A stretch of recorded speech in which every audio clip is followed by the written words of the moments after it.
También tenemos agricultores. Uno, cuando va a sembrar, uno va a buscar tierra fértil. Amén. Tierra fértil. Aquí dice que buscó tierra fértil. Versículo 2: la había cercado de pedregado y plantado de vides escogidas. Uno como agricultor siempre va a sembrar la mejor semilla que uno tiene. Amén. Yo recién hice una semilla de achachairú y la tengo guardada porque quiero sembrar. Pero cuando comía el achachairú me guardaba la semilla grandota y la chiquitita la botaba, porque yo decía, esa semilla grande va a dar buenos plantinos.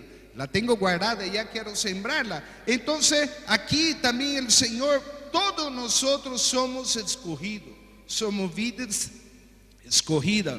Había edificado en medio de él una torre y hecho también él un lagar para regar, para mojar la planta. Y yo esperaba que diese uvas, y dio uvas silvestres. La uva silvestre es uva agria que no sirve para nada, ni para comer, ni para hacer vino. Ahora pues, vecinos de Jerusalén y varones de Judá, juzgad ahora entre mí y mi viña. Es una palabra que Dios está hablando. ¿Qué más se podía hacer a mi viña que yo no haya hecho en ella? Como esperando yo que diese uvas, y ha dado uvas silvestres. Os mostraré pues ahora lo que haré yo a mi viña. Le quitaré su vallado y será consumida, aportillaré su cerca y será hollada, haré que quede desierta y no será podada ni cavada, y crecerán el cardo y los espinos, y aún a las nubes mandaré que no derrame lluvia sobre ella. ¿Y quién es la viña? El versículo 7 dice: ciertamente la viña de Jehová de los ejércitos es la casa de Israel, y los hombres de Judá planta deliciosa suya.